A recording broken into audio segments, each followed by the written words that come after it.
اللہ تعالیٰ کہتے ہیں کہ جب ہونے والی ہو جائے گی یعنی قیامت، اس روز اس کو جھٹلانے والا کوئی نہیں ہوگا.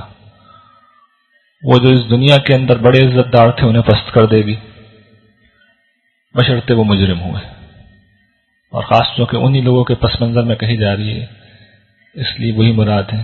اور جو بظاہر پس سمجھے جاتے ہیں ان کو بلند کر دے گی. اس روز زمین یک بار کی ہلا دی جائے گی، جھنجھوڑ دی جائے گی.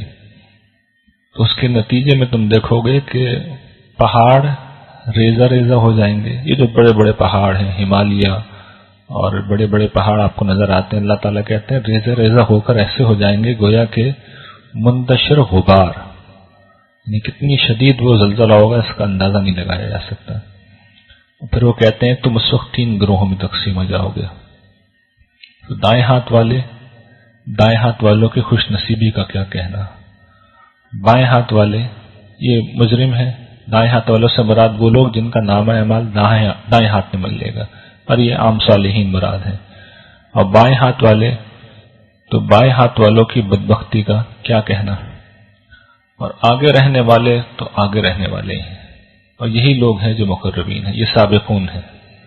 پہلے اب انہی کا ذکر کر رہے ہیں. اللہ تعالیٰ کا یہ نعمت بھرے باغوں میں ہوں گے.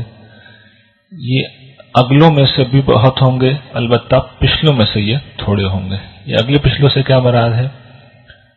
اگر رسول اللہ صلی اللہ علیہ وسلم کی امت کو لے لیں تو اس سے مراد یہ ہے کہ رسول اللہ صلی اللہ علیہ وسلم کے زمانے سے قریب تھے، ان میں سے یہ بہت ہوں گے.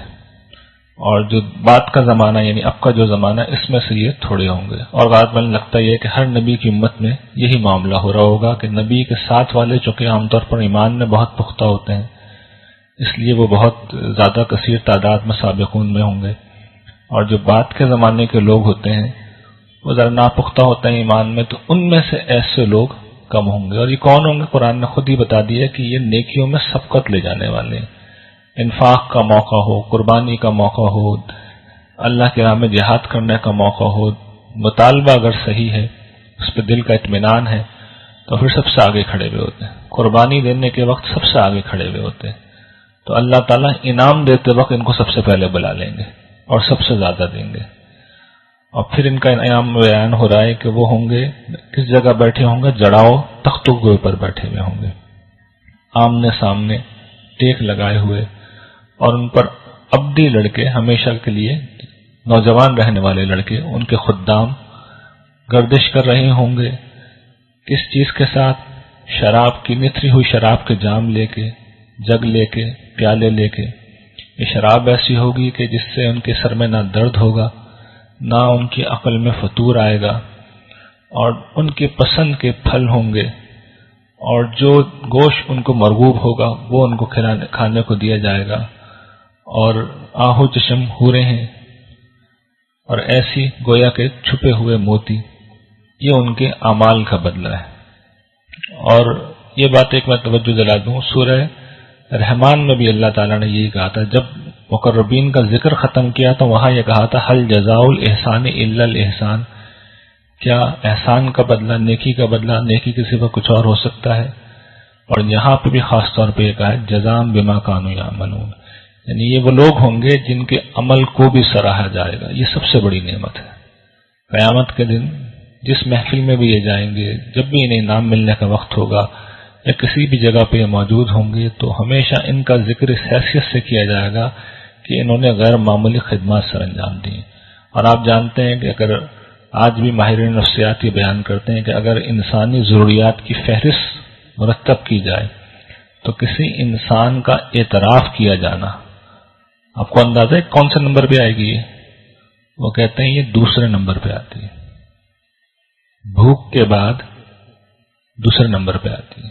سارے ماہرین نفسیات اس سے متفق ہیں. یہ اتنی بڑی چیز ہے، تو ان کو یہ عظیم انعام ملے گا کہ ہر جگہ ان کو سراہا جائے گا.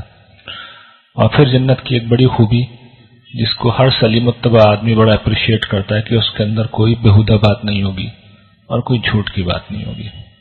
وہاں ہوگا تو بس سلامتی کی بات، فرشتہ آ کے انہیں سلام بھیجیں گے پروردگار عالم کا. تو یہ سابقین کا بدلہ ہے. پھر دوسرا گروہ وہ ہے جو دانے ہاتھ والوں کا. یہ مت سمجھے گا کہ یہ کوئی بہت کمتر گروہ ہے، یعنی اصحاب شمال کے مقابلے میں تو یہ بے پناہ عظمت کی بات ہے کہ ایک شخص اللہ کی بارگاہ میں پیش ہو، نامہ اعمال اس کا دائیں ہاتھ میں مل جائے، اور نہ یہ عام مسلمانوں کی طرح ہوں گے۔ عام مسلمان تو ہمارے جیسے لوگ تو پکڑے ہوئے جائیں گے، بیشتر لوگ ان میں سے قیامت کے دن پکڑے جائیں گے۔ یہ تو وہ صالحین ہیں جو اول وہلے میں پہلی دفعہ ہی سب نکل گئے، جو نکل گئے ان کی دو کیٹیگری بنائی ہے اللہ تعالیٰ نے۔ باقی جو عام مسلمان ہیں جو پھنس جائیں گے حشر کے دن، ان میں سے بھی اگر کوئی پٹ پٹا کے پہنچ ہی گیا تو اس کو بھی اصحاب الیمین کے کسی نچلے درجے میں رکھ دیا جائے گا، لیکن جو اصل اصحاب الیمین ہیں وہ تو عام صالح مسلمان ہیں، تو یہ بہت بہتر ہے۔ لیکن جب آپ سابقون سے ان کا کمپیریزن کرتے ہیں تو سابقون ان سے بہت آگے کھڑے ہوئے ہوں گے۔ اور یہ بھی میں واضح کر دوں کہ جن نعمتوں کو اللہ تعالیٰ قرآن کریم میں بیان کر رہے ہیں وہ بار بار واضح کرتے ہیں کہ یہ صرف نزل ہے، مہمانی کا سامان ہے، تم ان کا اندازہ نہیں کر سکتے کہ اصل میں کیا ملے گا۔ میں اس کو کبھی مثال دے کے سمجھاتا ہوں،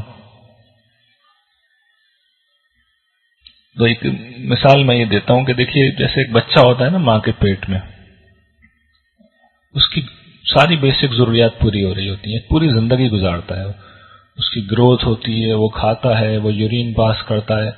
اب تو وہ 4D ویڈیو وغیرہ بھی آپ چاہیں تو بنوا سکتے ہیں، پاکستان میں ٹیکنالوجی آ گئی، کلرڈ میں آپ دیکھ سکتے ہیں کہ آپ کا بچہ کیا کر رہا ہے، جمع ہی لے رہا ہے، آنکھیں کھول کے دیکھ رہا ہے، آنکھیں تو خیر بند رکھتا ہے، وہ مسکرا رہا ہے، اور بہت سی چیزیں آپ دیکھ سکتے ہیں۔ تو وہ پوری زندگی گزار رہا ہوتا ہے۔ اس بچے کو اب آپ یہ سمجھانا چاہیں کہ یہ جو دنیا میں جس میں تم 9 مہینے بعد آؤ گے وہاں کیا ہوگا، تو میں آپ سے سوال کر رہا ہوں، آپ کیسے سمجھائیں گے اسے؟ اس کو زیادہ سے زیادہ یہ بتائیں گے بھئی وہاں پہ بھی آپ کو کھانا ملے گا جیسے یہاں مل رہا ہے، کھانا تو وہ جا ہی رہا ہوتا ہے اس کے پیٹ میں، اس کا دل بھی دھڑک رہا ہوتا ہے، بڑی بیسک سی زندگی ہوتی ہے، بڑی بیسک سی، لیکن کوئی موازنہ آپ اس دنیا سے کر سکتے ہیں؟ اس کا کوئی موازنہ نہیں ہے۔ یہاں تو جو رنگ ہیں، کھانوں میں جو تنوع ہے، جو خوبصورتیاں ہیں، ماں کے پیٹ میں ظاہر ہے کہ 3 تاریکیوں میں وہ ہوتا ہے، وہاں تو کچھ ہوتا ہی نہیں ہے۔ لیکن اگر فرض کر لیں کہ آپ کمیونیکیٹ کرنے لگیں اس سے، اس کو اپنی بات کنوے کریں، تو آپ زیادہ سے زیادہ یہی کہیں گے کھانا ملے گا بھائی تمہیں، وہاں پہ سانس لے سکو گے تم۔ اور جب وہ بچہ دنیا میں آتا ہے تو پہلے 1-2 مہینے 3-4 مہینے تک یہی ہو رہا ہوتا ہے کہ خوراک ذرا بہتر ہو جاتی ہے، اب خون کے بجائے دودھ کی شکل میں اسے کھانا ملتا ہے تو یہ بہت اچھی بات ہے جی، ایک اچھی چیز ملنے لگی ہے۔ لیکن جو کچھ گوشت کی شکل میں نعمتیں ہیں، جو سبزیوں میں ہیں، جو دالوں میں ہیں، جو مرچ مسالوں میں ہیں، ظاہر ہے کہ اس کا کوئی موازنہ ہی نہیں ہے جو بچہ پہلے مہینے میں لے رہا ہوتا ہے۔ تو اللہ تعالیٰ مجھے اور آپ کو جو سمجھاتے ہیں نا وہ اسی طرح سمجھاتے ہیں کہ ہم گویا کہ ماں کے پیٹ میں ہیں، اور جو بڑی بنیادی سی چیزیں ہم لے رہے ہیں تو اللہ تعالیٰ کہتے ہیں ویسے ہی مل جائیں گی تمہیں، تو جنت میں جا کے شروع میں یہ سب کچھ جو ملیں گی، اس کے بعد پھر وہ کہتے ہیں کہ میں پھر جب تم لے سکو گے، مانگ سکو گے، جب فنش کر چکو گے اپنی ضروریات کو، خواہشات کو، تو پھر میں اپنا خصوصی احسان، خصوصی فضل اپنی قدرت کے تحت کروں گا۔ تو وہ حضور نے اس کو بیان کیا ہے کہ کسی دل پہ اس کا خیال نہیں گزرا، کسی آنکھ نے اسے دیکھا نہیں اور کسی کان نے اسے سنا نہیں۔ تو یہ ساری نعمتیں اصل میں ایسی ہی نعمتیں ہیں جو بس بنیادی سی نعمتیں، لیکن یہ الگ بات ہے کہ ہمارے اعتبار سے یہ آخری درجے کی نعمت ہے۔ وہ جوانی جس میں بڑھاپا نہ ہو، آدمی کو کھانے پینے کی فراوانی ہو، اس دنیا میں جو بھی بادشاہی کا آخری نمونہ ہو سکتا ہے اس کو بیان کرتے ہیں اللہ تعالیٰ جنت کے ضمن میں، لیکن اس کو سمجھ لینا چاہیے کہ وہ کس طرح بیان کرتے ہیں۔ تو اصحاب الیمین عام صالح مسلمانوں کے متعلق وہ کہتے ہیں کہ کیا خوش بخت لوگ ہیں، وہ بے خار بیریوں میں ہوں گے، وہ تہبت کیلوں میں ہوں گے، پھیلا ہوا گھنا سایہ ہے۔ یہ سب اہل عرب کے اعتبار سے جو ایک بہترین زندگی تھی اس کا نمونہ ہے۔ ہمارے زمانے میں قرآن نازل ہوتا تو شاید کچھ اور ہوتا۔ اور بہتا ہوا پانی ہے، اور پھل ہیں بہت سارے، نہ کبھی انہیں کوئی روک ٹوک کرے گا، نہ انہیں منع کیا جائے گا، اور بلند بچھونے ہوں گے، ان کی بیویاں ہوں گی جن کو ہمیں خاص اٹھان پہ اٹھائیں گے، یعنی ہر طرح کے جسمانی عیب سے پاک کریں گے، وہ ہمیشہ کنواریاں ہی رہیں گی، شوہروں کے لیے وہ دلربا اور آپس میں ہمسن ہوں گی۔ یہ بدلہ ہے دانے ہاتھ والوں کے لیے، یہ اگلوں میں سے بھی بہت ہوں گے، یہ پچھلوں میں سے بھی بہت ہوں گے۔ یعنی یہ فرق ہے اصحاب الیمین میں اور سابقون میں کہ سابقون پچھلوں میں سے کم ہی لوگ ہوا کریں گے. اور یہ تیسرا گروہ الٹے دانے ہاتھ والے، تو اللہ تعالیٰ کہتے ہیں ان کی بدبختی کا، بائیں ہاتھ والوں کی بدبختی کا کیا کہنا.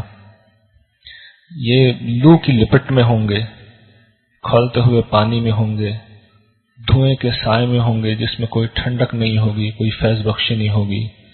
اس سے پہلے بڑے خوشحال لوگ تھے دنیا میں اور جرم عظیم پر اصرار کرتے تھے، کفر پر، اور یہ کہتے تھے کہ ہم جب مر جائیں گے اور مٹی ہو جائیں گے اور ہڈیاں ہو جائیں گے تو کیا دوبارہ بھی پیدا کیے جائیں گے؟ تو اللہ تعالیٰ کہتے ہیں کیوں نہیں، تم اگلے پچھلے سب کو اٹھایا جائے گا، پھر تم اے گمراہوں، اے جھٹلانے والوں، تم کھاؤ گے زقوم کا درخت، اس کی تفصیل ہم پڑھ چکے ہیں پیچھے، اسی سے اپنا پیٹ بھرو گے، پھر اس کے اوپر کھولتا ہوا پانی ایسے پیو گے جیسے کوئی تونس ہوتی ہے نا، تونس پانی. آپ بھی روزہ گرمی کا روزہ ہو تو 6 گلاس پی کے بھی پیاس نہیں بجھتی، اسے تونس کہتے ہیں. تونس زیادہ اونٹ کی طرح پیو گے، اونٹ ایک وقت میں پورے حوض کا پانی پی جاتا ہے. تو کہتے ہیں یہ تمہاری مہمانی ہے بدلے کے دن، سزا و جزا کے دن.